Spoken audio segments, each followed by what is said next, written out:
The lobby of the Swallow Rock Visitor Center in Whitmer, West Virginia, is a cozy, inviting place to put your feet up, whether you've been roughing it for the past week or you just pulled off the highway. It's a modest little outpost. There's not much more to it than the aforementioned lobby, truth be told. You'll have seen practically all there is to see upon first stepping through the front door. Straight ahead, there'll be a front desk man with some bored intern from the Division of Forestry. Further on, there'll be a staircase leading up to a roped-off employees-only area that looks to be deserted most of the time. And off to the left, there'll be a water cooler and a coffee percolator situated on either side of a table covered in brochures. And to your immediate right, mounted on the wall, at about a head height, there'll be a cluttered notice board. Hell, you can't miss it. The door will creak as you enter, and the intern behind the desk will look up from their horoscope or their crossword puzzle and offer you a greeting and a smile. But theirs will not be the first face you'll see. Rather, the first faces that will catch your eye will be the ones hanging from the notice board. They'll all be smiling at you too, more often than not, but their smiles won't make you feel welcome. That notice board, I've observed, only has one or two missing person flyers tacked to it at any given moment. Not once have I ever seen 3 or more up there at the same time, even during the height of summer, when the forest is at its busiest and most treacherous. It's like the forest were instructed to keep the current missing persons count capped at 2, no matter what. Now, I can't prove that such policy actually exists, mind you, and I highly doubt that it's officially documented anywhere in any case. All I know is what I've seen. All I know is that there have been summers where the true body count, unofficially, secretly, climbed a whole lot higher than 2. All I know is that when the Kunsen family, for example, vanished without a trace several years back, all 5 of its members had to share the same flyer, which hardly strikes me as fair, but that's always how it's been. Sometimes there's 1, sometimes there's none, but there's never more than 2. It wouldn't do to let them overrun the entire notice board, admittedly, and don't want the faces of all those doomed men and women spooking the tourist. Don't want them crowding out the advertisements for local hotels and restaurants. There's a certain balance that has to be struck. Now, mind you, I'm not claiming that the Division of Forestry is engaged in some kind of grand conspiracy or sinister cover-up. I appreciate that they have to keep up appearances, and I understand that it's not their best interest to make a morbid first impression. But still, I find that notice board and its apparent 2-person limit just a tad troubling. I tend to notice odd little wrinkles like that, and some would say I fixate on them. I am an observant person by nature, almost to a fault. It's a tendency that has served me well over the years, and the last time I ventured into the dark and canopied depths of the Monongahela National Forest, I fully believe that it saved my life. I was hiking southwest from Whitmer to the Sinks of Gandy, commonly referred to by old-timers simply as the Sinks. By any name, it's a spot where Gandy Creek goes underground and runs for thousands of meters or so through a natural tunnel in the earth. It's a beautiful spot, if a bit obscure and remote and difficult to reach. I was planning to take a woman I was seeing on a trip to the Sinks later that summer, and I wanted to make sure that I still knew the way by heart. I don't leave anything up to chance when it comes to the great outdoors. The people who underestimate what nature can do are ones who end up adorning the walls of visitor centers the world over. It's precisely because I harbor a healthy fear of nature's wrath that I've made a bit of a habit closely studying notice boards like the one in Swallow Rock. I make a point of acquainting myself with the details of each of the smiling, frozen faces as they present to me. I commit these faces and the attendant detail to memory as best as I can, and then I carry on with my itinerary, letting them tag along with me all the while.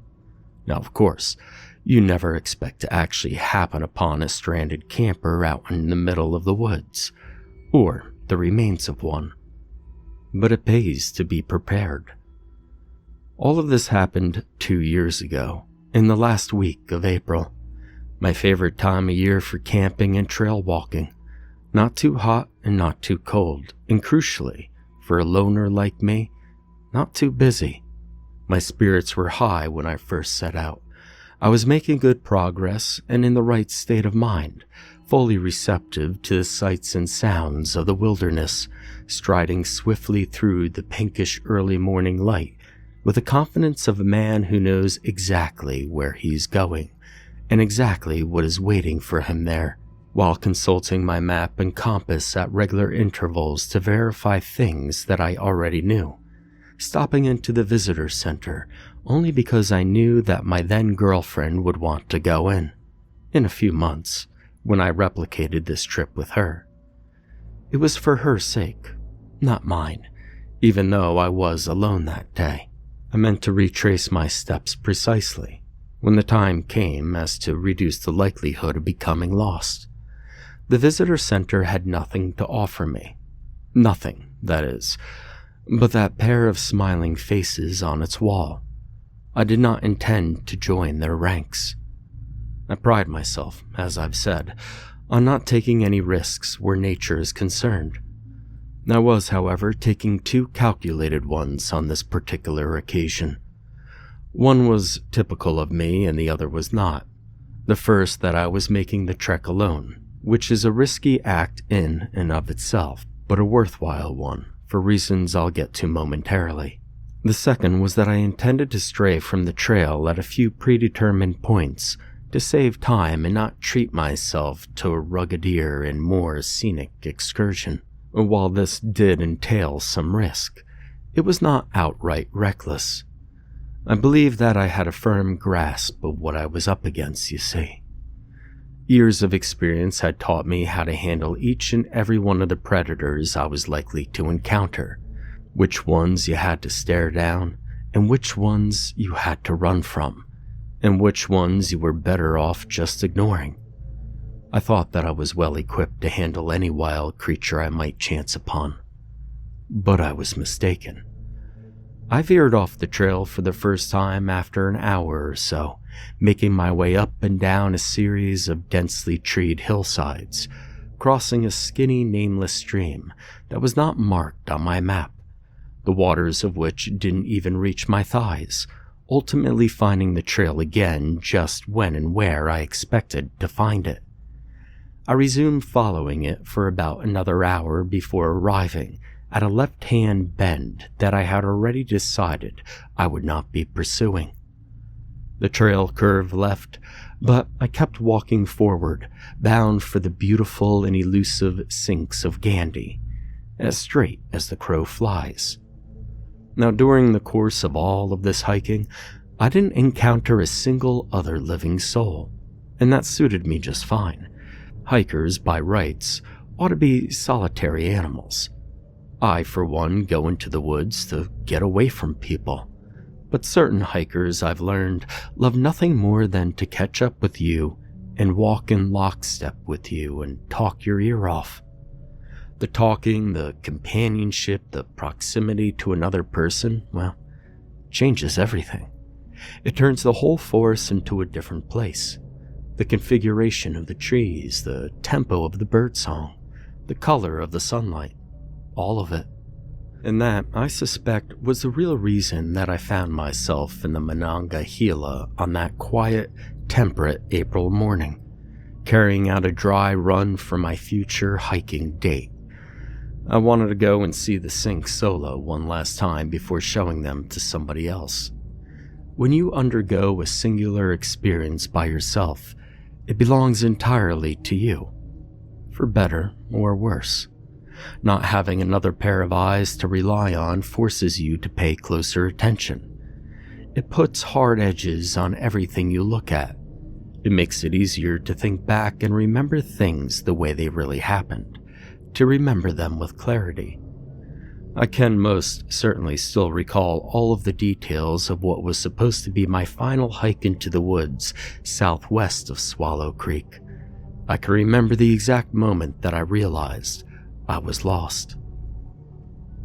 Whenever I lose my way in wild places, a place without people, deep in the woods or up in the mountains or even out on a body of water, it never takes me very long to realize my error.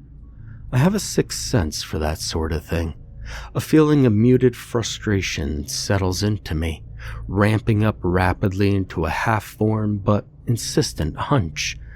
A niggling suspicion that I've overlooked something and that the evidence of my sense isn't quite adding up to a satisfactory whole. This ambient sense of dissatisfaction is always the first indication I get when I made a mistake, that I've gone the wrong way, and it's the only warning I ever need. Generally speaking, it's not accompanied by any sensations of worry or fear, even when the right way forward becomes an open question. I never let myself get disoriented to the extent that I forget which direction I've just come from. And this particular outing was no exception to that rule. There was never any doubt in my mind that I could find my way back to the trail with minimal difficulty. But for some reason or another, I felt afraid. There were clinging vines of unease creeping slowly over me, whispering to me, and their whispers bolted and lent credence to the voice in my head that was urging me to turn back. These two instincts were, in fact, one and the same. Something in my field of view, something in my immediate environment, had imposed upon me a powerful impression of intense but indefinable wrongness. The forest was quieter and emptier than it ought to have been. It was hotter, too. It felt closer to the middle of August than the end of April. I found that I was lightheaded and perspiring heavily, in spite of having carefully paced myself all morning, and there was a foul odor in the air that was making me faintly sick to my stomach. I had been smelling it, I realized, for upwards of an hour. I felt a strange conviction brewing inside me that I was courting danger with every step I took, and that I was ignoring clues as to the true nature of my predicament. I came to a stop, my mind absorbed in the task of tugging confusedly at the ends of loose threads that seemed to surround me on all sides. In the next instant, the wind picked up, and it bore on its back the full strength of the smell, and when it reached me, all my thoughts were incinerated. It struck me in the face like a physical blow, a clawing swipe that raked across my senses, blindsiding me and doubling me over on the spot. I planted both of my palms on my quaking knees, my lips and eyelids sealed up tight, and I waited for the wave of nausea and wooziness to pass. Tears squirted from the corners of my stinging eyes.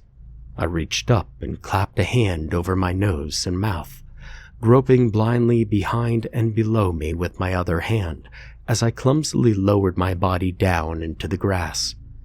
The smell was quite literally overpowering.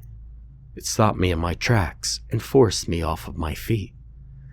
My first thought, after my mind recovered from the initial sensory sucker punch, was that I had perhaps blundered into some kind of pest control booby trap concealed in the underbrush, a cyanide mine that had gone off underfoot. The foresters sometimes resort to using such devices to control the coyote population whenever it starts to get out of hand. But at that time, I had no better explanation for what I was experiencing other than I was choking on poison, perhaps. But something within me, some innate animal instinct, rejected the idea that the smell was purely chemical in composition or man-made in its origin.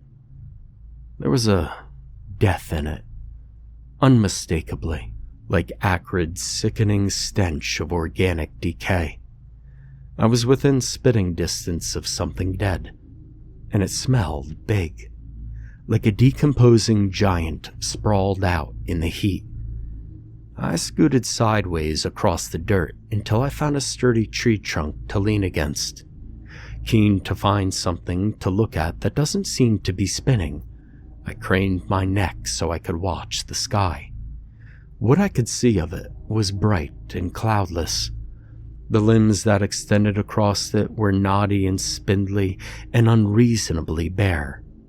Staring at them, I saw, would not do me any favors. My dizziness was making them look like they were thrashing restlessly to the left and to the right, merging together as they moved. I rested my chin against my chest and I closed my eyes. I think I might have slept lightly and dreamlessly for a brief spell at the base of the tree. When I awoke or when I opened my eyes, in any event, I saw that I had collapsed on the perimeter of an abandoned campsite. From where I was sitting, I could just barely make out the top of a tent.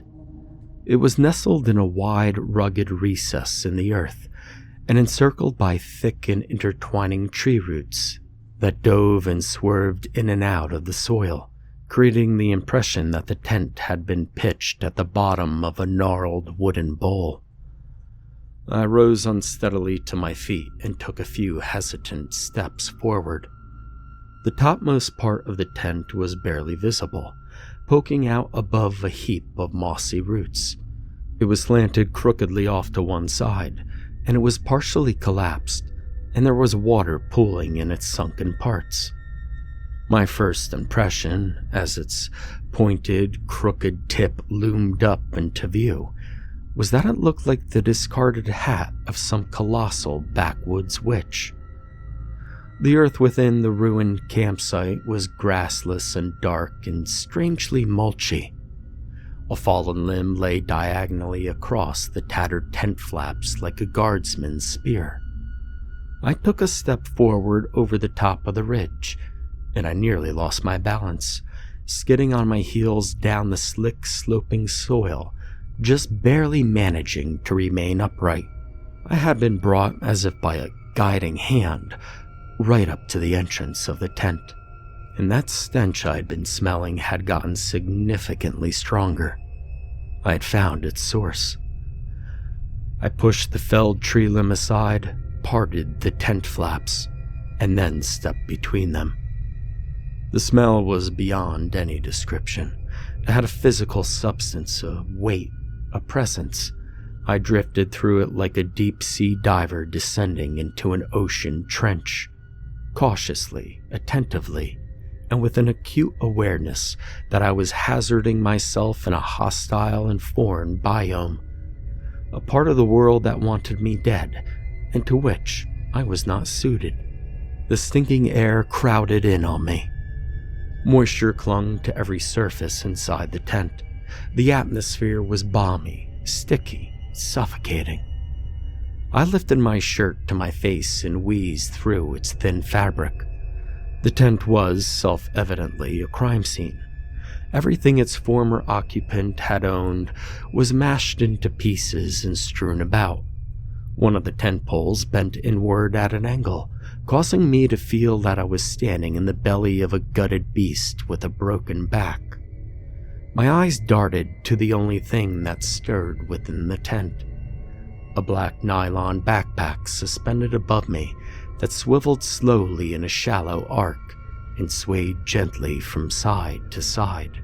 It hung limply by one strap from a carabiner, clipped around the point where the tent poles converged. It was unzipped, and it had disgorged its contents onto the ground. I glanced down to see what had spilled out of it, thinking that I might linger in the tent, if I could bear to, just long enough to locate a wallet or a card case with some form of ID in it. I wanted a name, something that I could take to the authorities. It was only then, as my eyes tracked down over the tent's reeking, disarranged interior, that I fell upon the body.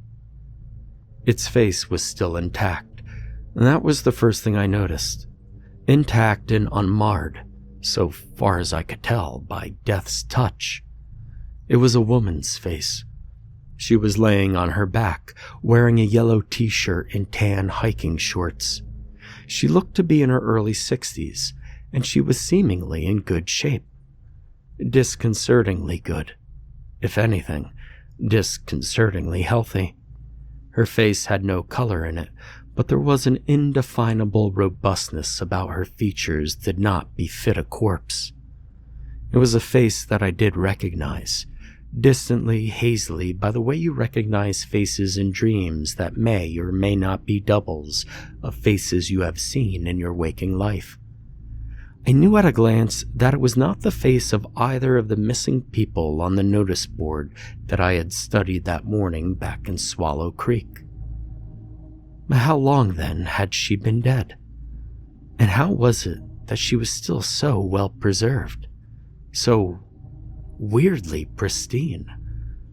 Had her face made it onto the notice board at one time or another, perhaps? I mean, it must have. I had seen it, but when? The riddle of her death pulled me into the tent even as its toxic atmosphere threatened to drive me back out into the open air. It was like something dead and rotting was clinging to my face, prying my jaw open, slithering eagerly down my throat. I dabbed at my leaking eyes with the collar of my shirt and squinted down at the woman's body. Her eyes were open, wide open, as if in surprise or perhaps even delight. They did not have the slightest glint of cognition in them, but they looked nevertheless alert, almost alive. They were staring intently up at the wet and crumbled canvas ceiling. Her remains were no less damp and drippy than anything else in the tent. The beads of moisture clinging to the skin of her face made it look like she was sweating furiously. Strands of graying hair were plastered to her pallid forehead in places. Her lips were drawn back from her teeth. The shape of her mouth formed neither a grin nor a grimace. It was an expression that conveyed no meaning whatsoever. I felt somehow that I was not meant to look upon it, that I was receiving a signal that was never meant to be received, never meant to be deciphered.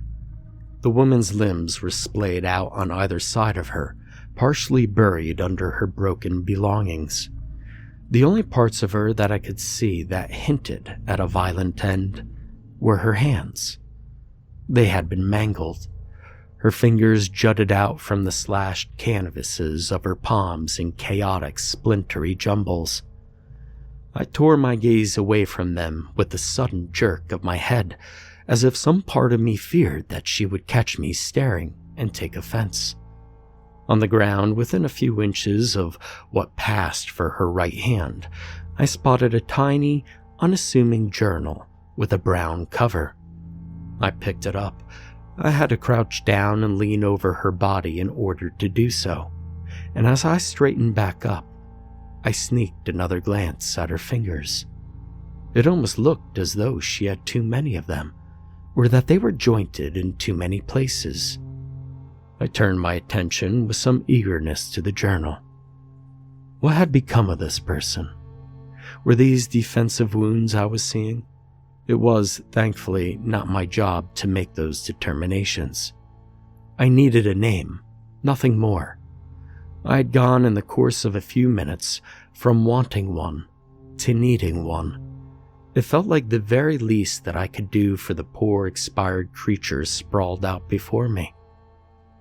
Why had I become so fixated on all those missing person flyers after all, if not in the hopes of one day making myself useful in a crisis such as this? Now that journal did not shed light on anything. It was battered and water damaged, with smeary text that was only sporadically legible. Her handwriting, I could see, had once been neat and precise, but time and the elements had rendered it all but meaningless. The clusters of small spiky cursive letters set against the lines of the paper reminded me of tautened lengths of barbed wire. It was a trail diary, that much I could tell.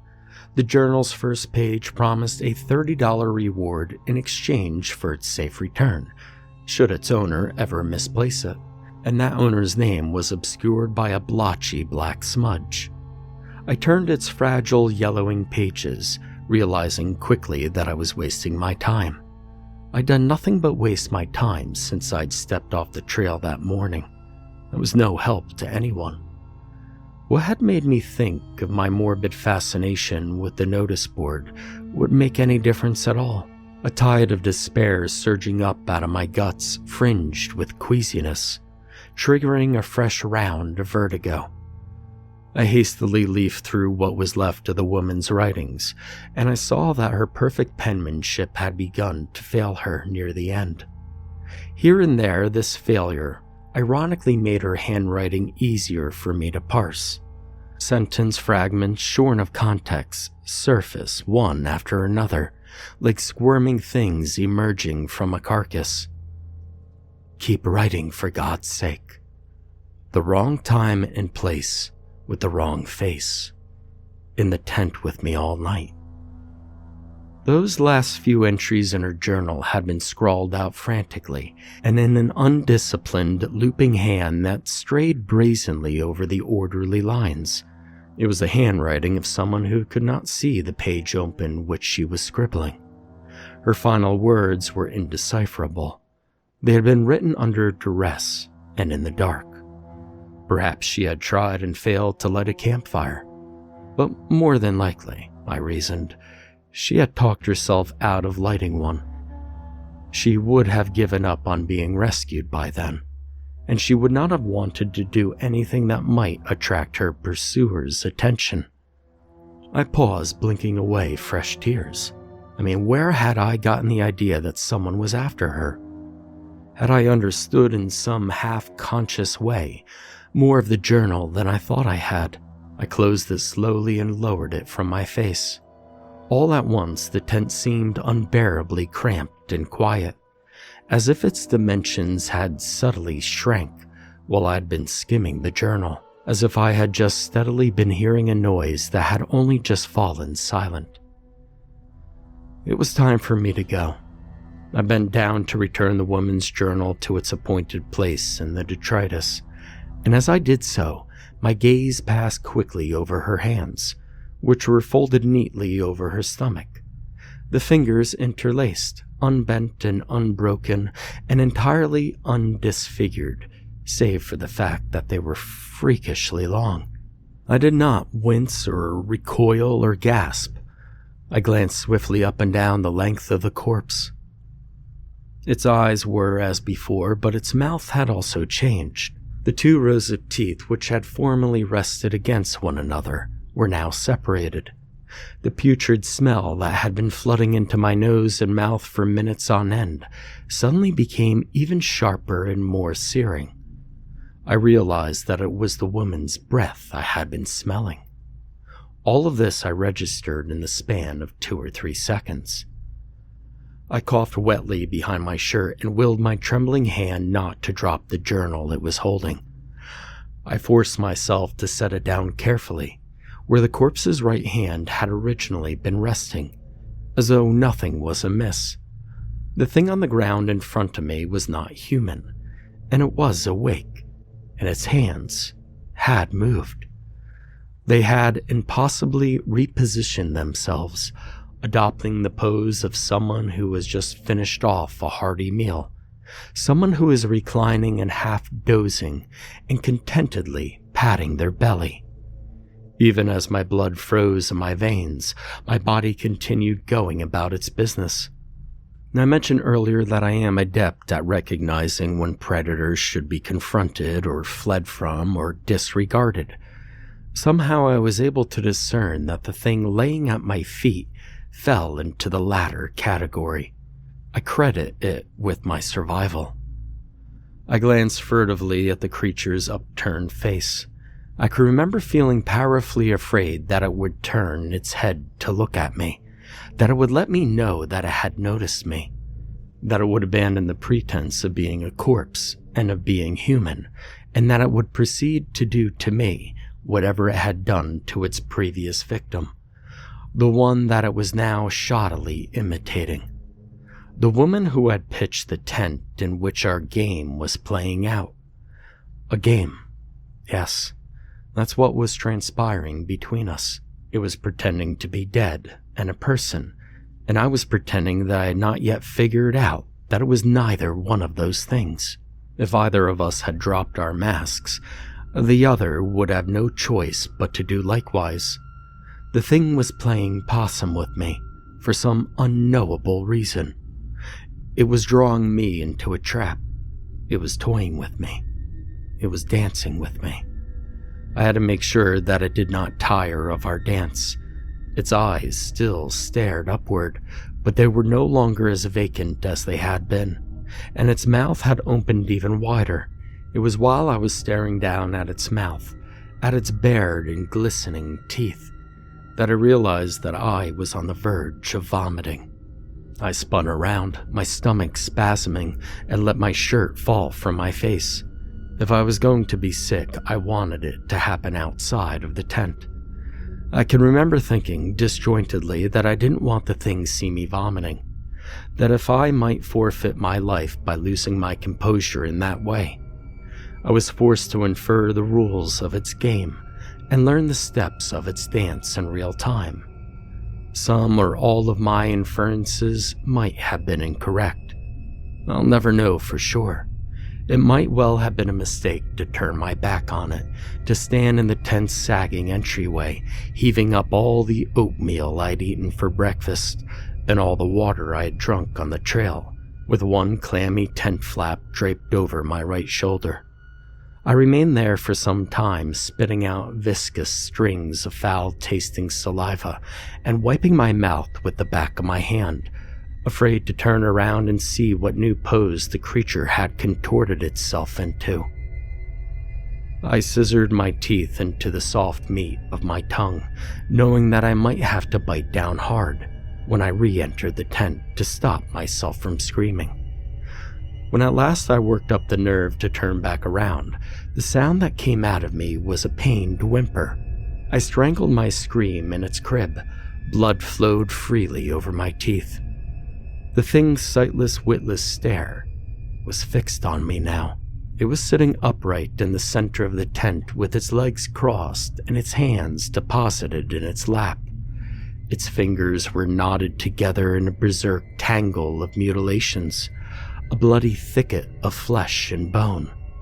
Its mouth hung open in a silent scream, a parody of the scream that I myself had stifled moments prior. It sat there motionlessly as I did the unthinkable, stepping back into the tent, standing beside it within a few inches of it, and glancing about casually and unhurriedly as if I were trying to find something I had brought with me and left behind. I had accepted its invitation to the dance, and I had no choice but to hit my marks as best as I could. I reached up and tapped my chin consideringly and said, You know, the way you do when you're playing hide-and-seek with a child. I don't know what possessed me to do that, or if it helped in the slightest. Once again, my eyes were drawn to the hanging backpack. I reached into it and rummaged around and pretended to find something. Aha! I said in a voice that would not have persuaded any living human being of my sincerity. Here it is. And then I turned and I left. I didn't run. Well, not at first. To do so, I thought might have been foolish. It would have squandered all the time I had bought myself by keeping a level head and acting casual. I picked my way deliberately over the fallen limb in front of the tent and climbed out of the earthen crater and over the rim of the basin formed by the roots. I did not permit myself to look back over my shoulder as I gradually picked up speed. The leafless tree limbs that scrabbled up at the sky above me snaked and twisted crazily against the blue, and I told myself that I could count myself safe as soon as I found the trail again, and I tried to persuade myself that I had picked the right direction in which to walk. The stench never left my nostrils, not when I heard drunken voices belting out a campfire song off in the distance, not when my foot splashed down into the same unmapped stream that I had traversed that morning, not when I stumbled finally out of the brush and on to the trail again. Its firm gray stones felt good under my boot heels, better than the slippery, sucking soil of the nightmare camp which I had wandered into, where no insects hummed and no grass grew. No sooner had I regained the trail than I heard an odd scraping sound coming from somewhere close behind me. I turned to look, fully expecting to see another hiker dragging a heavy duffel bag, and prematurely grateful for their company. And I saw a juddering pseudo-quadrupedal shape skidding down an embankment and onto the trail. Its unclothed top half kept pitching forward into the dirt and stones, and it was propelling itself forward with its hindquarters, still clad in tan shorts, and its forelegs were making grabbing motions as it lurched along, and its fingers were writhing and lashing about like hungry eels. It was dragging its head through the hard gravel as it came toward me. The scraping sound I had heard had been its skull. Then I broke into a run. I did not stop until I burst into the Swallow Rock Visitor Center and used the brochure table to bar the door behind me. Now, I never stepped foot in the Monongahela again after that day. Never laid eyes on the sinks either. Needless to say, alone or otherwise. My relationship disintegrated after a matter of weeks. The timing wasn't right, or so she said. I don't think that my canceling our camping trip without explanation played a significant role in her breaking up with me. My changed behavior after my return from the forest at the end of April, my unexplained nervousness and jumpiness might have had more to do with it. It was an unsurprising turn of events anyway. I don't excel at dealing with other people. I never have, and I fear that I never will. But I find that I crave their company more and more as the months and years go by. I don't like to be left alone these days. I start to hear things. Scuttling, swishing, shuffling, and scraping. I don't know if the creature I cross paths with that day will ever come for me again. If it does, however, it will come for me when I'm alone. There is very little ultimately that I can claim to know about it, but that is one thing that I know for certain. The face the thing in the tent had been hiding behind, I later discovered after some internet sleuthing, belonged originally to a woman named Jenny Durand. She had disappeared in the woods 5 years earlier, never to be found. Even looking at a picture of her smiling face on my laptop screen, the one attached to the news article declaring that the search for her was being called off, the same one that had once occupied the lobby notice board, was enough to make me uneasy. She was a lovely person in life according to the article, and I hope never to see her face again. It's a delicate thing, I would imagine, deciding when to retire those flyers.